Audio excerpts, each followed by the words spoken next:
What's up, guys? The other day while I was working on the Z, I noticed some corrosion. Let's see.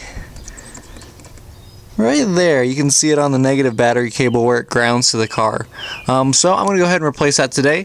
It's going to be pretty simple. We're going to undo this bolt right here that holds it on, and then there's a ground cable that goes down to connects to the engine and transmission that we're going to have to splice off and then put into that bolt hole. So I'm going to go ahead and replace that, and we should be all good. It should be a pretty quick thing, but let's see how it goes. Alright, here's what we got to replace our battery stuff today. We have a brand new battery cable. This one is 15 inches, but it really does not need to be that long. It looks like the original is closer to, I want to say 6, so we're definitely going to have a lot of extra slack. It probably would get in our way more than it'll help us, but we're going to go ahead and use it. This was the shortest one they had that was 2 gauge. It's pretty dang close to what the original was, so we're going to keep it 2 gauge as well. The other one here is, it's also 2 gauge, but they're crimpable terminals. Basically what the plan is, come back over here real quick.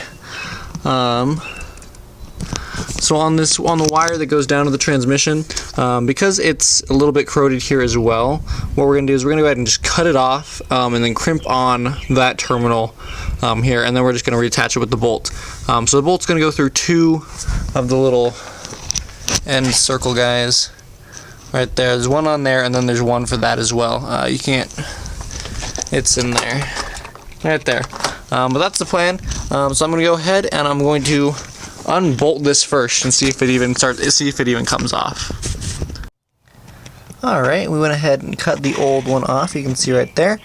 You can see all the corrosion there was right there. It was getting pretty bad, but luckily for us, once you peel back the coating, there is a good amount of healthy, clean copper wire right there.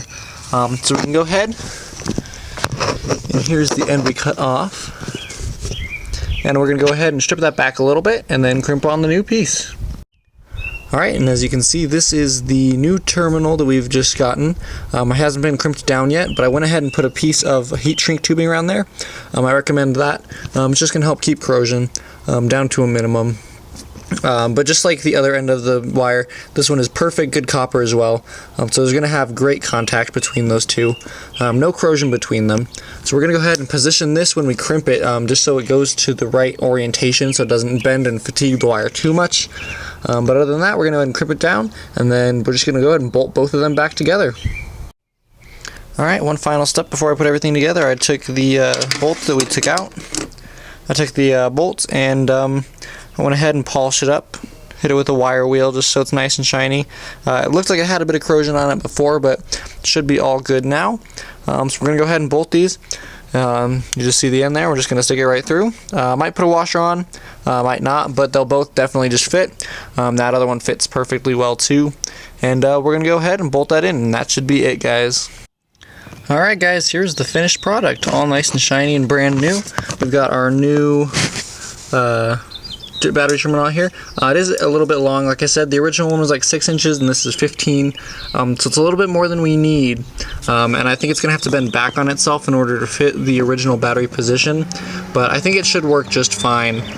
If we really needed to, we could probably cut it and splice it together somehow, but I think this is gonna work just fine.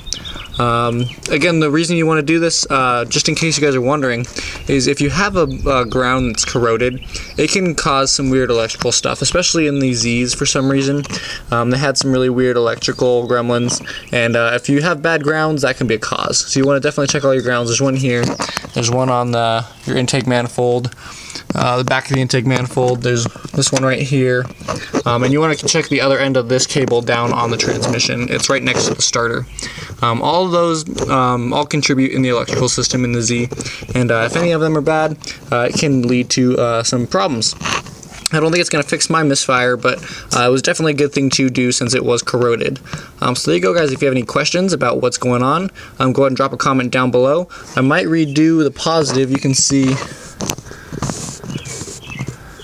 the positive is a little bit corroded right there. You can see it's not that bright shiny copper that we all really like to see. But I'll go ahead, and if I do redo this, I'm going to go ahead and make a video on it as well. But that is a thing to look out for in the future as well, guys. Alright, that shouldn't cause problems like the resistance on the negative should. This one should just be positive. It's fine. But there you go, guys. If you have any questions, let me know, and hopefully the Z will get back and running. I'm waiting on some new spark plug wires. Spark plug cylinder number 1 had some massive gouges in the boot from I have no idea where. So it is out right now. I can't run it. And I also rechecked the timing. It was all good. I just wanted to check it, and so once we got spark plug wires, which should come in a few days, we can go ahead and fire it all up and make sure everything is looking good. Alright guys, see you later.